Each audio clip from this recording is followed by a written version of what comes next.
Ladies and gentlemen, welcome to a new video. This is the cycling edition. Since I have the new camera, I'm going out there filming new cycling videos. So this one, I woke up in the morning and I already knew I was going to do a cycling video, and finding a group was the only thing I needed. And luckily enough, those guys rode through my village just when I got out of my door. So I just hang on to them. And those guys are pretty fit. You can see the guy in the yellow. He's got a nice kit. Plus, he's got the camera. He's got the same camera, or the number 5, Action 5, on his wrist. And he told me he bought the Action 4. And then the Action 5 came out a week later. And then he just gave back the Action 4 and bought the Action 5 in the store. The store guy asked him, "Why would you change it?" He's like, "I just want the new model." Was We had a little conversation about the camera, and he didn't know you could do overlays. So I told him about the overlays, why I like DJI so much, because it's so easy to put on the overlays, the cadence and the power and the gradient and stuff, all the information. It's very easy to put the overlays, because you just have to import your fit files from Strava, and it synchronizes it perfectly because it knows the timestamps, which is pretty nice. And yeah, I tried to write in the back of the group. This group wasn't so much into giving hand signs when you have like stuff on the road you gotta avoid, but it's fine. In this case, you just ride a little bit further behind so you can see what's coming next. And those guys are pretty fit, especially the guy in the red. I rode with them like about 450k. The guy in the red, he just hammered on the last climb. He hammered it, and he left us all standing almost. And the guy in the white now is eating, and you can see he's the fat one, and you can guess 3 times. You can guess what he's eating. He's eating a sandwich. Can you see? We can't really see it. It was a cheese and ham sandwich. No wonder why he's still fat. And the other guys are pretty lean and fast. Also, the guy in the yellow wasn't that fast, but still, you can see the calf muscles development, the glyc glycation partitioning in the muscle. So yeah, it was pretty fun ride. Those guys aren't waiting. So we had one pee stop, luckily, but even they're not waiting for each other, just two guys stopped to pee, and then we continued, and then we stopped to pee, and then those guys came from behind.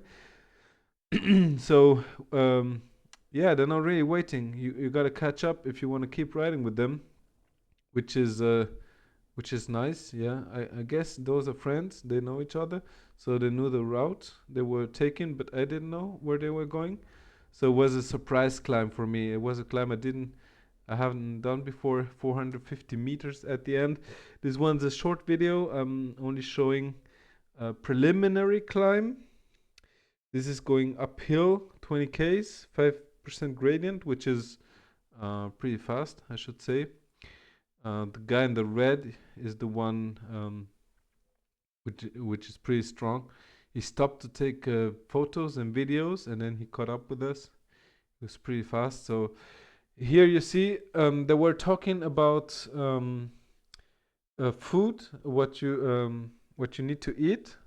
So the guy in the red, he was bragging that he ate like half a lunch before riding. He was bragging a little bit about how much he ate, which is understandable. I think those guys had already like 30, 40k in the legs when I started with riding with them. And yeah, they're pretty strong. I don't know how much they ride. We didn't talk a lot. Um, yeah, my Portuguese is pretty good, but still, even between them, they didn't talk a lot. So everybody's concentrated on the ride, which is nice. Those aren't the super strong guys. So if me with 95 kilos, I can keep up with them.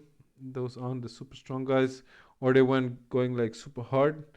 But we managed to do a 25, 26 kilometer per hour average, which is pretty high for me. I usually ride at a 22 average. So 26 average is pretty high. But in the group ride, it's pretty easy. Yeah, you just have to hold the wheel and be in the wind tunnel, basically. I forgot how you say in English. In Windschatten in German. And yeah, I like to ride with a in the group. I don't get to do that very often. Yeah, because usually it just happens on Saturday and Sunday, and you gotta be on point, you know. And like they start riding at 8, 8:30, 9, and so you gotta catch them where when they're riding, because I don't know where they start. They start like far away from my home, so gotta catch them when they ride past my village, and yeah, now they're looking back, seeing if someone is there, if everybody's there. One guy had a mirror even. You see, so it's not only me. One guy had a mirror. This one had a Trek Madone. He had all the like the bling bling, you know, the camera on the wrist, the new Trek Madone, uh, the disc brakes, of course.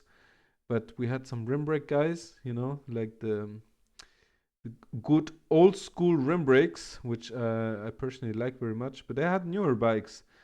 Even though rim brake, um, those bikes were probably from like 2019, 2018. I don't know when. I think disc brakes, rim brakes stopped like 2021, something like that. So yeah, it was a fun ride. I did 100K this day. You see, oh, the hand signs. The hand signs are very important to signalize whenever there's something on the road that you gotta avoid. So now I was like, they're not going that fast, you know. We're not racing, we're just going fast pace. I'm like, I'm at the front and I know this part, and I know I can go harder, you know. I'm just pushing like 120, 200 watts.